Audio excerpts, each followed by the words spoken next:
الشیطان الرجیم بسم اللہ الرحمن الرحیم او کصیب من السماء فیہ ظلمات ورعد وبرق یجعلون اصابعهم فی آذانهم من الصواعق حذر الموت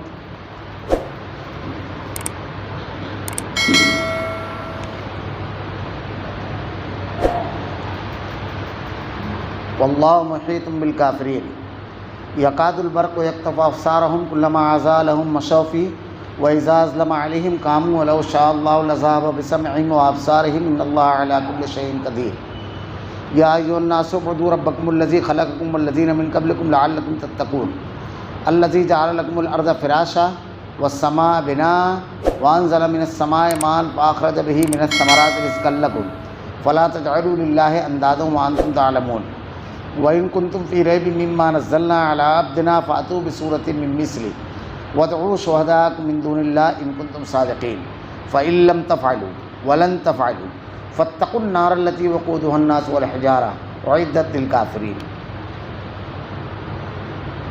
یا آسمانی برسات کی طرح جس میں اندھیریاں، گرج اور بجلی ہو، موت سے ڈر کر کڑاکے کی وجہ سے اپنی انگلیاں اپنے کانوں میں ڈال لیتے ہیں، اور اللہ تعالیٰ کافروں کو گھیرنے والا ہے۔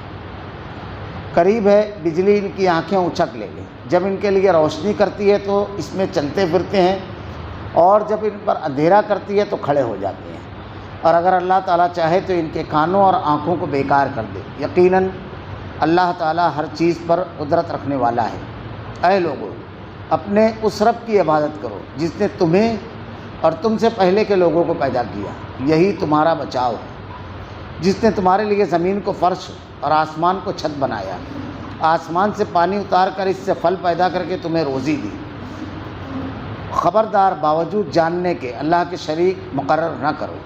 ہم نے جو کچھ اپنے بندے پر اتارا ہے اس میں اگر تمہیں شک ہو اور تم سچے ہو تو اس جیسی ایک صورت تو بنا لاؤ۔ تمہیں اختیار ہے کہ اللہ تعالیٰ کے سوا اپنے مددگاروں کو بھی بلا لو۔ پس اگر تم نے نہ کیا اور تم ہرگز نہیں کر سکتے تو اسے سچا مان کر اس آگ سے بچو جس کا ایندھن انسان اور پتھر ہیں، اور جو کافروں کے لیے تیار کی گئی۔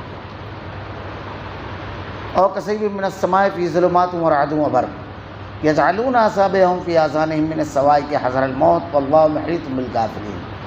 یہ آسمانی برسات کی طرح جس میں اندھیریاں، گرج اور بجلی موت سے ڈر کر کڑاکے کی وجہ سے اپنی انگلیاں اپنے کام میں ڈال لیتے ہیں، اور اللہ تعالیٰ کافروں کو گھیرنے والا ہے۔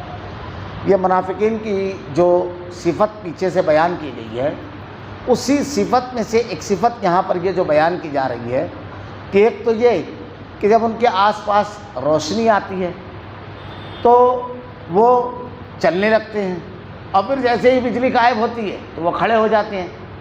حضرت عبداللہ بن مسعود رضی اللہ تعالیٰ عنہ کا قول ہے اس آیت کے سلسلے میں، اوپر والی جو ہے، کہ یہ مدینہ میں جب اللہ کے نبی صلی اللہ علیہ وسلم ہجرت کر کے پہنچے تو کچھ لوگوں نے ابتدا میں ایمان قبول کر لیا، یعنی حق کی، ایمان کی روشنی ان کو مل گئی، لیکن جب انہوں نے مشکلات، ابتلا اور آزمائش کو دیکھا تو نفاق کی طرف چلے گئے، یعنی منافق ہو گئے۔ یہ ایسے لوگوں کا تذکرہ یہاں پر تو اللہ رب العالمین کہہ رہا ہے کہ یہ چل رہے ہیں۔ اچانک اندھیری اور گرج اور بجلی چمکتی ہے جب، تو موت کے ڈر سے اپنے کانوں میں اپنی انگلیاں ڈال لیتے ہیں، اور اللہ تعالیٰ کافروں کو گھیرنے والا ہے۔ یعنی اگر بجلی کی کڑک ہو، خوب تیز بادل گرج رہا ہو، تو اس کی گرج اور اس کی کڑک سے بچنے کا طریقہ یہ نہیں ہے، اس طوفان سے بچنے کا کہ آپ اپنے کان میں انگلیاں ڈال لو، آنکھوں کو بند کر لو، بلکہ حقیقت یہ ہے کہ آپ اس موسم میں اگر باہر نکلے ہو اور بجلی، اگر آپ بجلی کے زد میں آ گئے ہو، روشنی میں نہیں ہو، آپ پناہ گاہ میں نہیں ہو، تو آپ کا معاملہ ختم ہو سکتا ہے۔ منافقین یہ سمجھتے تھے کہ ایسا کر کے وہ بچ جائیں گے، اللہ رب العالمین کہہ رہا ہے کہ ایسا کر کے وہ بچیں گے نہیں۔ اور یہ بھی سمجھ لیجیے کہ جب کوئی آزمائش اللہ کے دین کو قبول کرنے کی بنیاد پر آتی تھی تو آنکھ موچ لیتے تھے، کان میں انگلیاں ڈال لیتے تھے جب ان کو دعوت دی جاتی تھی تو، اور اس کے بعد پھر وہ بالکل ایسے ہو جاتے تھے جیسے مومنین میں مومن رہتے تھے۔ تو اللہ رب العالمین کہہ رہا ہے کہ یہ تمہارا جو طریقہ کار ہے، یہ تمہارا ضابطہ ہے، تم اپنے آپ کو بے وقوفی کرتے ہوئے چالاک سمجھ رہے ہو، اللہ رب العالمین تم کو اس بنیاد پر گھیر لینے والا ہے، اللہ سے تم اپنے آپ کو نہیں بچا پاؤ گے۔ قریب ہے بجلی ان کی آنکھیں اچک لے گئے، جب ان کے لیے روشنی کرتی ہے تو اس میں چلنے لگتے ہیں. یعنی ذرا سا اچھے حالات دیکھتے تھے، ذرا سا اسلام کی بنیاد پر فائدہ دیکھتے تھے، ذرا سا مسلمانوں کے حالات کو بالکل نارمل دیکھتے تھے تو مسلمانوں کے قبیلوں کے ساتھ ساتھ چلنے لگتے تھے. مسلمانوں کے درمیان بالکل گھل مل کر کے اپنے آپ کو مسلمان ثابت کرتے تھے اور اہل ایمان کی صفوں میں بالکل نمایاں نظر آتے تھے. یہ ان کا حال تھا. یہ منافقین کی صفت بیان کی جا رہی ہے. بالکل نارمل حالات جب رہتے ہیں بالکل صف اول میں یہ نظر آئیں گے، ہر جگہ بالکل نمایاں نظر آئیں گے، میں تو ہوں ہر جگہ، ہر حالت میں ہوں میں. لیکن اس کے بعد اللہ تعالیٰ نے ارشاد فرمایا جب اندھیرا ان پر اندھیرا کرتی ہے تو کھڑے ہو جاتے ہیں. یعنی جیسے ہی ذرا سا مشکل حالات آئے بس اس کے بعد چلنے والوں کو تو آپ دیکھو گے کہ آگے چل رہے ہیں منزل کی تلاش میں، کامیابی کی جستجو میں لگے ہوئے ہیں، قربانی دے رہے ہیں، کوششوں میں لگے ہوئے ہیں. لیکن وہ لوگ جو ہیں وہ کہیں نظر نہیں آئیں گے، کھڑے ہو جائیں گے وہ، کیونکہ پھر وہ راہی نہیں رہ جائیں گے بلکہ کھڑے ہو جائیں گے. یہ منافقین کی صفت ہے. تو اہل ایمان کے ساتھ جب آدمی اللہ کے دین پر عمل کرتا ہے تو عمل کرتے وقت اس کو جو آزمائش ابتلا اجتماعی طور پر پوری قوم کی آئے تو اجتماعی طور پر پوری قوم کے ساتھ اس کو کھڑے ہونا چاہیے. انفرادی طور پر بھی اگر کوئی ابتلا اور آزمائش اگر آتی ہے، کوئی امتحان آتا ہے، بڑے سے بڑا نقصان اس کو محسوس ہوتا ہے تو بھی اس کو دین پر چلتے رہنا چاہیے، دین پر عمل کرتے رہنا چاہیے. ایسا نہیں ہے کہ ایسے مرحلے پر وہ فوراً اپنے آپ کو روک لے، فوراً کھڑا کر لے. کسی بھی مرحلے میں چاہے مالی امور ہوں، چاہے دنیا کے دیگر عہدے کے اور اجتماعیت کے، قوت کے، عزت کے امور ہوں، چاہے اپنی ذاتی فائدے کے امور ہوں، ہر معاملے میں آدمی کو ایسا ہی رہنا چاہیے. تو ان کی کانوں، اگر اللہ چاہے تو ان کے کانوں اور آنکھوں کو بیکار کر دے. بڑا سخت جملہ اللہ رب العالمین نے ارشاد فرمایا ہے. اگر آپ حق پر چلنے کے لیے اپنے آنکھ اور اپنے کان، یہ دو صفتیں بیان کی ہیں، اور یہ دو صفتیں جانتے ہیں کیسی ہے؟ کسی بھی چیز کو، علم کو حاصل کرنے کے یہی دو ذرائع، یہی دو ذریعہ اللہ نے بیان کیا. ایک ہے کان اور دوسرا ہے آنکھ. دیکھیے بعض اہل علم، جدید دور کے ماہرین کہتے ہیں کہ سب سے زیادہ اہم ذریعہ علم کو حاصل کرنے کا آنکھ ہے، لیکن قرآن نے ترتیب دوسری رکھی ہے. قرآن کہتا ہے کان ہے، ان السمع والبصر. قرآن کہتا ہے کان ہے پہلے سب سے اہم ذریعہ، اور جدید محققین کہتے ہیں آنکھ. ایک مقام پر اصل میں خطاب کرنے کا موقع ملا تھا کالج میں، تو مجھ سے پہلے جو تھے وہ یہی بحث کیے تھے. تو میں نے کہا قرآن کی اسی آیت کے تناظر میں کہ نہیں، ترتیب صحیح ہے کہ سب سے زیادہ مین چیز ہے کان، 2 نمبر پر آنکھ. مثلا آپ اس کو عقلاً بھی سمجھ سکتے ہیں. اگر ٹیچر بورڈ پر ایک سیدھی لکیر کھینچتا ہے تو طالب علموں کو پہلے کہے گا 1، 1. تو طالب علم پہلے سنے گا، پھر دیکھے گا کہ سیدھی لکیر کو 1 کہتے ہیں. پہلے وہ سنے گا 1، پھر دیکھے گا ہاں 1 اس کو کہتے ہیں. اب اس کے کان میں کچھ گئے نہیں تو اس کو کیا سمجھے گا وہ کیا ہے؟ تو اللہ تعالیٰ نے کہا ان السمع والبصر. اور بس ایک دم بالکل اختصار کے ساتھ بات کرتے ہیں. آپ دنیا میں دیکھیے اندھے بہت سارے آپ کو ملیں گے جو پڑھے لکھے ہیں. اندھے حفاظ ملیں گے، نابینا قلم کار ملیں گے، نابینا پڑھنے والے ملیں گے. پڑھنے والے، ہمارے ایک دوست تو حج کے لیے گئے تو وہ آ کر کے ہم کو بتانے لگے، بولے ایک قرآن دیکھا اس پر کچھ لکھا ہی ہوا نہیں تھا. تو میں حیرت زدہ رہ گئے. تو میں نے ایک صاحب سے جب پوچھا تو وہ کہنے لگے یہ نابینا لوگوں کے لیے، آپ اس پر انگلی پھیریے. تو جب اس پر انگلی پھیر رہا ہوں تو برابر حروف جو ہیں وہ ابھرے ہوئے تھے، یعنی انگلی پر محسوس ہو رہے تھے. تو نابینا ایسے پڑھتے ہیں.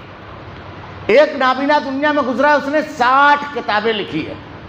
ہمارے یہاں کئی نابینا حفاظ تھے، کئی نابینا حفاظ تھے. تو نابینا آپ کو بہت سارے ملیں گے جو بینائی کے بغیر پڑھے ہیں، لیکن سماعت کے بغیر پڑھا ہوا آپ کو کوئی نہیں ملے گا. کوئی بہرا آپ نہیں بتا سکتے کسی کتاب کو پڑھنا، کسی کتاب کو لکھنا.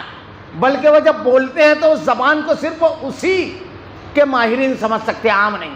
لیکن اندھا آدمی اگر قرآن یاد کر لے گا تو وہ لوگوں کو بتائے گا، کتابیں یاد کر لے گا، پوری بخاری اور مسلم یاد آپ سعودی عربیہ کے جو مفتی تھے، مفتی اعظم شیخ ابن باز رحمہ اللہ، پوری کتب ستہ ان کو پوری کے پوری کتب ستہ اللہ رب العالمین کے فضل و کرم کی بنیاد پر یاد تھی زبانیں۔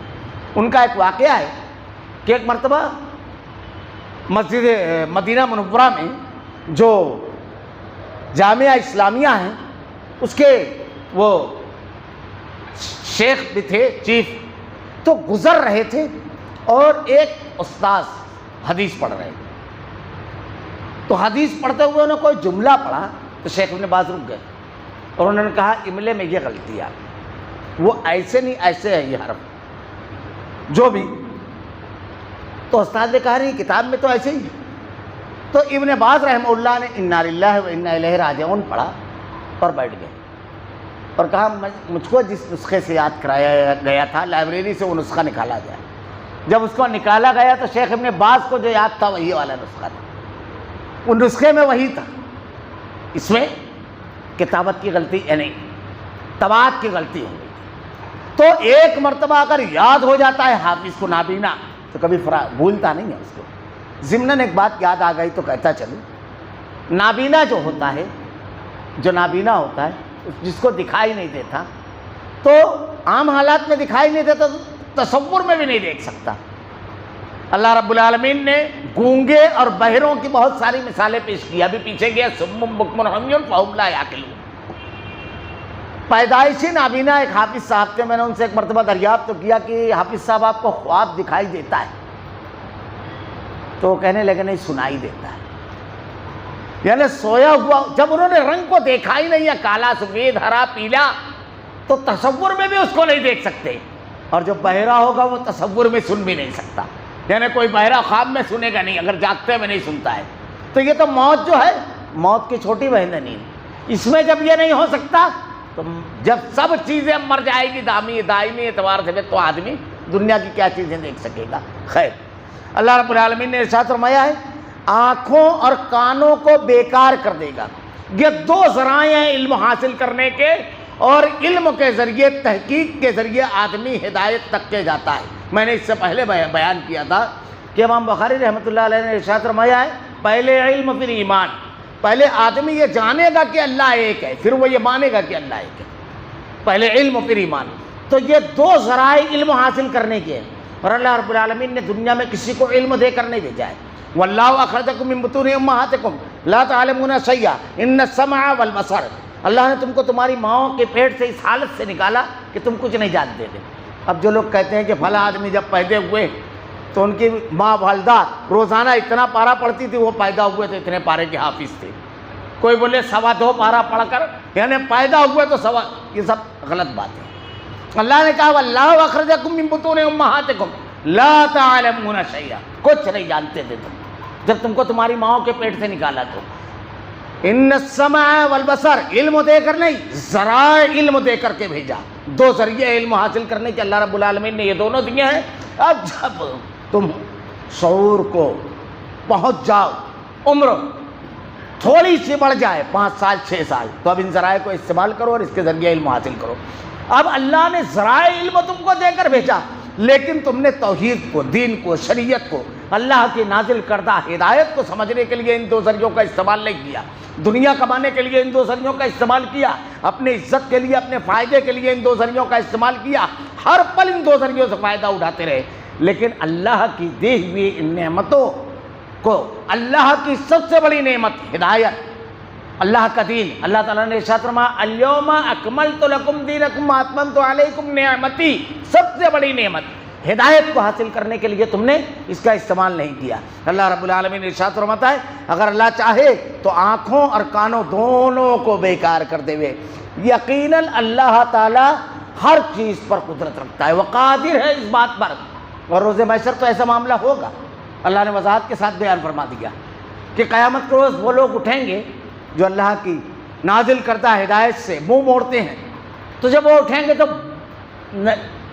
اندھے کر کے اٹھائے جائیں گے، اللہ سے کہیں گے کہ رب العالمین ہم دنیا میں دیکھتے تھے، تو اللہ رب العالمین نے ارشاد فرمائے گا کہ تم دنیا میں میری ہدایت، میری تعلیمات کی طرف تم نے کبھی دیکھا، کبھی اس کی طرف نظریں ڈالی؟ تم نے آنکھیں جیسے وہاں پھیر لی، جیسے وہاں پر اندھے بنے رہے، قدم قدم پر ہدایت کا سامان موجود ہے۔ اللہ رب العالمین نے ہدایت کا کیسا انتظام و انسلام کیا ہے، آدمی تدبر کرے، اس کے وجود میں ہدایت، اس کے اطراف و جوانب میں ہدایت، ہر جگہ ہدایت کا سامان۔ اور اللہ کے نبی صلی اللہ علیہ وسلم نے ارشاد فرمایا کہ قیامت کے قریب تو ایسا معاملہ ہوگا کہ ہر گھر میں دین پہنچے گا، ہر گھر میں۔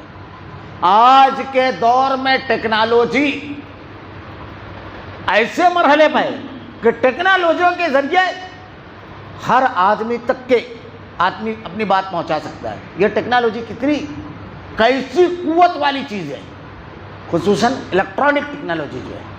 آپ تدبر کیجئے کہ ایک مرد یا ایک خاتون اپنے کمرے میں بستر پر لیٹا ہوا یا لیٹی ہوئی ہے، ایسی حالت میں ہے، لباس ایسا ہے کہ اپنے خونی رشتہ دار اس کے کمرے میں نہیں جا سکتے۔ خاتون ہے تو اس کا بیٹا نہیں جا سکتا، اس کا بھائی نہیں جا سکتا، اس کا باپ نہیں، شوہر کے سوا۔ خاتون ہے تو مرد تو ہے، بیٹی نہیں جا سکتی، بہن نہیں جا سکتی، ماں نہیں جا سکتی، لیکن اس نے اٹھایا ریموٹ، ٹی وی چالو کیا، موبائل اٹھایا چالو کیا، ٹیکنالوجی اس کے پاس پہنچ گئی اور اس سے باتیں کرنے لگی۔ ٹیکنالوجی نے اس سے خطاب کرنا شروع کر دیا۔ یہ اتنا فاسٹ ذریعہ ہے۔ اب اس ذریعے سے آج مختلف چینلوں کے ذریعے سوال و جواب، بحث و مباحثے کے ذریعے اسلام پر اعتراضات، اسلام کے اعتراضات کے جوابات کے ذریعے ہر گھر میں دین پہنچ چکا ہے، ہر گھر میں دعوت پہنچ رہی ہے، ہر گھر میں۔ آدمی ذرا سا کوشش کرے وہ ہدایت کی طرف نکل جائے گا۔ آج دنیا میں اتنے مذاہب ہیں، اتنے زیادہ، اور خاص طور سے اس میں اسلام پر جو آج کے دور میں حملے کیے جا رہے ہیں، آپ اگر ابھی جدید نئی خبریں پڑھیں تو بے شمار دعوت و تبلیغ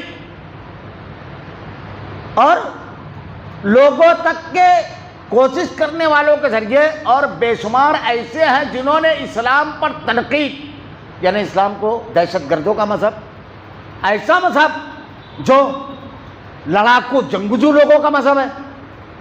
آج کے دور میں کہا جا رہا ہے نا، بالکل تیزی کے ساتھ یہ بات پھیلائی جا رہی ہے کہ اسلام تلوار کے زور سے پھیلا۔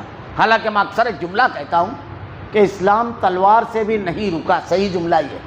بڑی کوشش کی گئی تلوار سے روکنے کی اسلام کو، لیکن اسلام نہیں روکا، اب اس کی ایک الگ تفصیل ہے۔ تو آپ حیرت زدہ رہ جائیں گے کہ اسلام پر تنقید جب لوگوں نے پڑھی تو اسلام سے نفرت دلوں میں پیدا ہوئی، اور اس نفرت کی بنیاد پر سوچا کہ چلو تنقید کرنے، مخالفت کرنے والوں کی صفوں میں ایک میں بھی رہوں تاکہ مدلل انداز میں مخالفت کروں۔ اور جب انہوں نے قرآن کا مطالعہ کیا، قرآن کو پڑھا، تو نتیجہ یہ ہوا کہ جب وہ تحقیق کے راستے پر چلے تو اللہ کا سچا وعدہ ہے والذین جاہدوا فینا لنہدینہم سبلنا، جو لوگ ہماری راہ میں کوشش کریں گے ہم انہیں ضرور راستہ دکھائیں گے۔ انہوں نے کوشش کی، اللہ رب العالمین نے راہیں کھول دی۔ ایسے بے شمار واقعات ہیں، بے شمار۔ ابھی پچھلے دنوں ایک بہت بڑا واقعہ ہوا ڈینمارک کا۔ اللہ کے رسول صلی اللہ علیہ وسلم کی شان اقدس میں گستاخی کی گئی۔ ایک کارٹون پوسٹن نامی ایک اخبار نے ڈینمارک سے جو نکلتا ہے اس نے شائع کیا۔ اس کے بعد دنیا کے مختلف ممالک میں وہ کارٹون شائع کیا گیا۔ پوری دنیا میں اہل ایمان بے چین ہو گئے، آگ لگ گئی پوری دنیا میں۔ لیکن اظہار رائے کی آزادی کے نام پر ان لوگوں نے اس کو پھیلایا۔ حالانکہ یہ بات بڑی عجیب و غریب ہے، انہی ملکوں میں یہ قوانین ہے کہ حضرت عیسیٰ علیہ السلام کی شان میں گستاخی نہیں کر سکتے، یہ جرم ہے۔ بلاسفیمی نامی قانون اس ملکوں میں ہے، وہاں اظہار رائے کی آزادی کی بات نہیں کرتے ہیں۔ خیر وہ ایک ذرا سا دوسری بحث ہو جائے گی۔ تو آپ کو میں بتاؤں، ڈینمارک میں 20,000 لوگوں نے پہلے مہینے میں 5,000 لوگوں نے اسلام قبول کیا، 5,000 لوگوں نے، اور اس کے بعد 3 مہینے کی قلیل مدت میں 20,000 لوگوں نے اسلام قبول کیا۔ اب وہ اسلام قبول کرنے کی وجہ یہ بیان کرتے ہیں کہ اللہ کے نبی صلی اللہ علیہ وسلم کی شان اقدس میں گستاخی والا جو کارٹون شائع کیا گیا تھا، اس کارٹون کے اوپر جب اتنا شدید رد عمل دیکھا انہوں نے، تو وہ کہتے ہیں کہ ہم نے سوچا کہ اسٹڈی کرنا چاہیے کہ کیوں لوگ اتنے زیادہ ان کے گرویدہ ہیں۔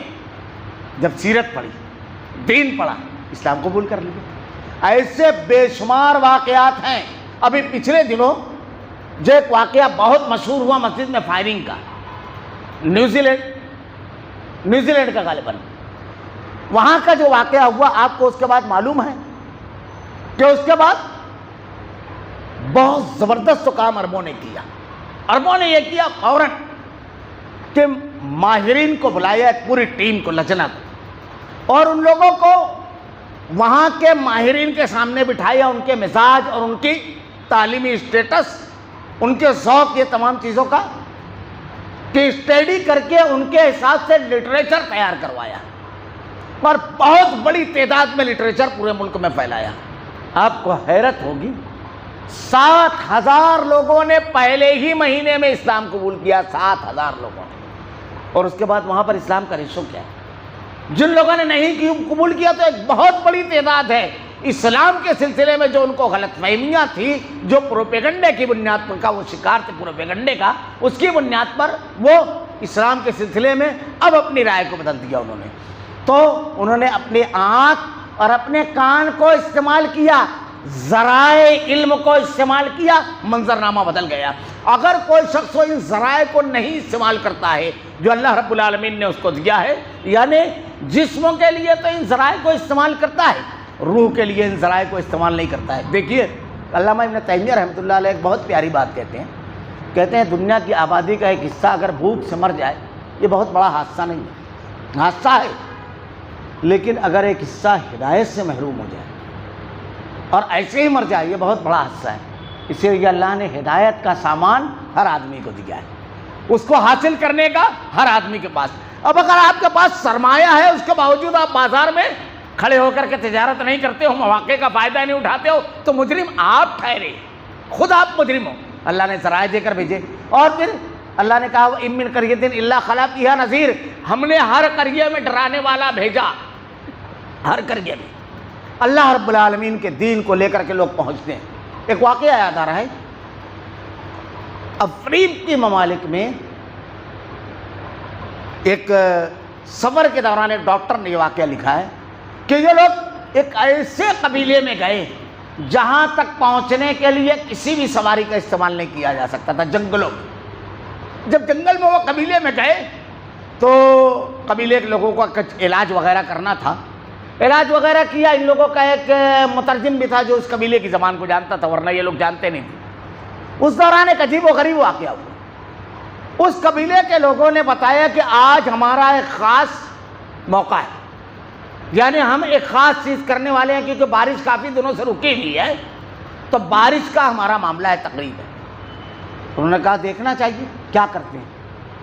تو بارش کے لیے انہوں نے یہ کیا کہ ایک بڑا سا چرمی تھیلا لایا، چمڑے کا تھیلا، اور چمڑے کا تھیلا لا کر کے اس کو ایک درخت سے بڑے یعنی اکرام و تعظیم کے ساتھ اس کو لے کر آئے اور اس درخت سے ٹانگ دیا، ٹانگ کر کے اپنے دونوں ہاتھوں کو آسمان کی طرف اٹھایا، اور کچھ ان کا سردار منہ میں بدبدا رہا تھا، اور اس کے ساتھ وہ اوپر ہاتھ اٹھا کر کے بار بار ایسے اشارہ کر رہے تھے آسمان کی طرف۔ جب یہ پورا ہو گیا تو اللہ نے اپنے فضل و کرم کی بنیاد پر بارش برسائی۔ ان کو بڑی حیرت ہوئی۔ وہ تھیلا اسی تقریب کے ساتھ سردار کی جو جھوپڑی تھی اس میں لایا گیا، اور اس کے لیے بڑی اچھی جگہ بنائی گئی تھی، وہاں ٹانگ دیا گیا۔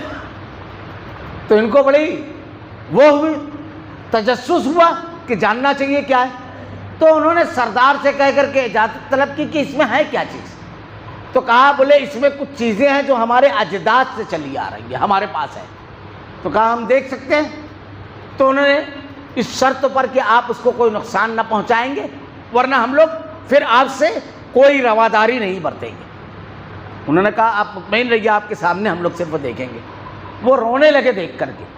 جب انہوں نے چرمی تھیلا کھولا، چمڑے کا وہ تھیلا، تو اس کے اندر قرآن اور بخاری مسلم تھی۔ تو وہ اس لیے رونے لگے کہ وہ ہمارے اجداد کون تھے جن جنگلوں میں آج پہنچنا مسئلہ ہے، وہ کل ماضی میں نہ جانے کیسے وہاں پہنچے یہ کتابیں اور اللہ کا دین لے کر کے۔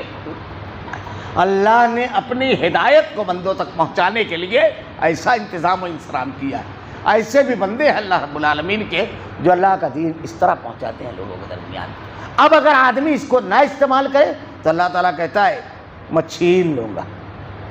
یہ بھی چھین سکتا ہے، اور اس کے ذریعے جو کچھ تم نے حاصل کیا ہے، قوت، طاقت، حکومت، اقتدار، وہ بھی چھین سکتا ہے۔ ان ذرائع کو بھی اور ان ذریعے سے حاصل کی ہوئی اللہ اپنی تمام نعمتوں کو بھی چھین سکتا ہے۔ یقیناً اللہ تعالیٰ ہر چیز پر قدرت رکھتا ہے۔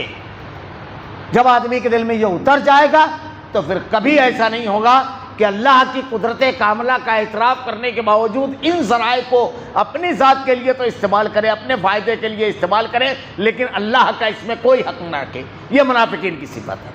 اللہ کا بھی حق اس میں ہونا چاہیے۔ یا ایھا الناس اعبدوا ربکم الذی خلقکم والذین من قبلکم لعلکم تتقون۔ اب دیکھیے یہ پوری بحث ہو گئی۔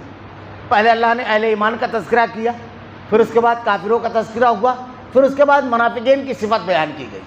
اب اللہ رب العالمین نے یہاں توحید بیان کی۔ کیا؟ اے لوگوں اپنے رب کی عبادت کرو جس نے تمہیں اور تم سے پہلے لوگوں کو پیدا کیا۔ اللہ رب العالمین نے جب اپنی عبادت کی دعوت دی تو دلیلوں کے ساتھ دی۔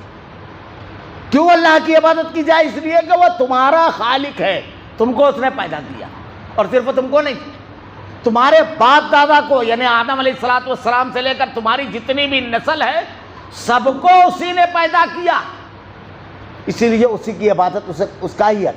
اب صرف اتنا نہیں ہے کہ تم کو پیدا کیا، تمہارے باپ دادا کو پیدا کیا، بلکہ اور دلیلیں۔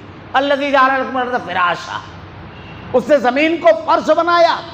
فراش عربی زبان میں جو کہتے ہیں نا، ایک تو ہوتا ہے بیٹھنا اور ایک ہوتا ہے بیٹھنا لیٹنا، دونوں داخل ہوتا ہے اس میں، یعنی اتنی سکون اور اطمینان کے ساتھ آدمی بیٹھ جائے، اتنے سکون اور اطمینان کے ساتھ، یعنی اس میں آرام کرنا سب داخل ہو جائے، فراش۔ اب زمین کو اللہ نے فراش بنایا، کبھی اس پر آدمی غور کرے۔ آپ کو معلوم ہے زمین کے اندر آتش فشائیں، اگر اس میں ذرا سا، ان لہروں میں ذرا سا وہ ہو جاتا ہے اور یہ ذرا سا حرکت کرتے ہیں تو زلزلہ آ جاتا ہے، اور اگر یہ پھاڑ کر کے اوپر آ جائے تو آدمی ایسی آتش ہوتی ہے کہ جی ہی نہیں سکتا۔ اللہ رب العالمین نے فراش بنایا، کثیرِ شکلوں کا ایسا نظام رکھا، اتنا نارمل کہ ماہرین کہتے ہیں اگر ذرا سا زیادہ رہتا تو ہم 10 کلو کا وزن لے کر نہیں چل پاتے زمین پر، اور اگر کم رہتا تو لڑک کر سب ایک جگہ چلے جاتے، کیونکہ والارض دہاہا، اللہ نے ارشاد فرمایا زمین کو اللہ نے دہیا کیا، اور دہیا کہا جاتا ہے شتر مرغ کا جو انڈا ہوتا ہے اس کو عربی زبان میں کہتے ہیں، اور زمین کا شیپ بالکل اس کے جیسا ہے۔ یہ پورا کے پورا بحث لوگوں نے لکھی ہے۔ تو اللہ رب العالمین نے زمین کو جو بنایا ہے، آخرت کی جو زمین تھی، زمین ہوگی وہ بالکل چپٹی ہوگی، اللہ کے نبی نے کہا روٹی کی طرح، لیکن یہ جو زمین ہے یہ بیضوی ہے، تو ہم سب لڑک کر ایک جگہ چلے جاتے۔ اللہ نے زمین کو فرش، آسمان کو چھت بنایا اور آسمان سے پانی اتارا۔ اب ایک ایک چیز پر غور کرو، اگر صرف اتنا رہتا کہ پانی لانے کے لیے ہم کو آسمان پر جانا ہے تو ایک بالٹی پانی کی قیمت سمجھ میں آ جاتی۔ پانی کی قیمت تو جو ڈائلیسس پر ہے اس سے ایک گلاس پانی کی قیمت پوچھ لیجیے آپ کیا ہے، جس کے دونوں گردے فیل ہو گئے، ایک گلاس پانی کی قیمت ہم بہت آسانی کے ساتھ۔ اچھا جو آسمان سے پانی برستا ہے وہ کتنا زبردست ہوتا ہے، لے کر کہاں سے جاتا ہے بادل؟ سمندروں سے، بالکل کھارا پانی، لیکن جب وہ آسمان سے برستا ہے تو اللہ رب العالمین کا فلٹر نظام کیا ہے۔ آج کے دور میں یورپ میں کئی بڑی بڑی کمپنیاں یہ صنعت لے کر کے جی رہی ہیں کہ بارش کے پانی کو جمع کر کے وہ فروخت کرتے ہیں۔ سب سے زیادہ انسانی جسم کی صحت کے لیے کارآمد یہ پانی ہے، جو صاف کرتے ہیں، جو یہ سب کرتے ہیں، ان سب سے زیادہ مفید، اور خاص طور پہ پہلی بارش کا پانی، یہ ایک صنعت بن چکی ہے باقاعدہ۔ اللہ رب العالمین نے زمین کو کیسا بنایا؟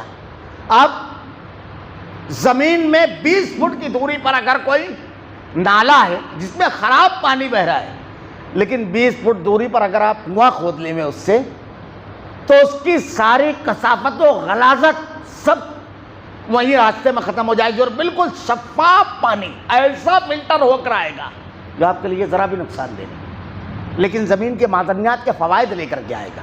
اللہ رب العالمین کا یہ جو نظام ہے، ابھی جلدی ایک خبر آئی تھی کہ اللہ رب العالمین نے جو یہ درخت بنائے ہیں، تو درختوں کا ایک معاملہ یہ ہے کہ یہ دن میں آکسیجن خارج کرتے ہیں اور کاربن ڈائی آکسائڈ اپنے اندر لیتے ہیں، اور رات میں یہ سسٹم الٹ جاتا ہے، رات میں کاربن ڈائی آکسائڈ خارج کرتے ہیں اور آکسیجن اپنے اندر لیتے ہیں۔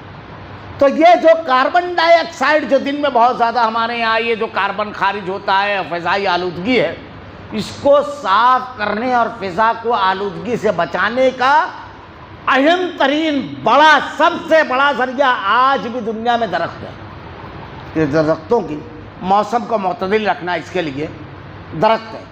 آپ کو معلوم ہے اللہ نے ایک درخت کی ایک پتی میں جو سسٹم رکھا ہے اور کاربن ڈائی آکسائڈ لے کر کے آکسیجن خارج کرنے کا، اگر اس کو انسان بنائے تو 9 کلومیٹر پر ایک فیکٹری تیار ہوگی، 9 کلومیٹر پر، بالکل نئی تحقیق بتا رہا ہوں، 9 کلومیٹر پر یہ پورا سسٹم اس کے اندر ڈال کر کے اسی طریقے سے فضا کی آلودگی کو صاف کرنے کے لیے جو ایک درخت تو کرتا ہے، انسان اگر بنائے تو 9 کلومیٹر پر، اور اس سے جو اخراجات ہے وہ بجٹ ہے بالکل الگ ہے، مشینیں جو لگے گی اور جو تمام چیزیں۔ تو اللہ تعالیٰ کہتا ہے آسمان سے پانی اتارا، اس سے پھل پیدا کیا، اور زمین سے صرف پھل نہیں پیدا ہوتا ہے، کتنا پیارا جملہ ہے، اور تمہیں روزی دی، یعنی تم کو پیدا کیا، تمہارے باپ دادا کو پیدا کیا، تم کو اس زندگی میں دنیا میں زندگی گزارنے کے لیے کھانے پینے کی ضرورت ہے، اس کے لیے وہ تمام چیزیں بھی زمین میں پیدا دی۔ اب صرف کھانا پینا نہیں ہے، اب کپڑا بھی پہننا چاہیے، کوئی 200 والا پہنے گا، کوئی 2000 والا پہنے گا، بے شمار ضرورتیں ہیں، اس کے لیے پیسہ چاہیے، روزی۔ تو اللہ رب العالمین نے سارے روزگار زمین کے اندر رکھے، سارے، ہم جتنی بھی چیزیں بیچتے اور خریدتے ہیں سب زمین سے نکلی ہوئی ہے، تمہارے لیے روزی پیدا دی۔ خبردار باوجود جاننے کے اللہ کے شریک مقرر نہ کرو۔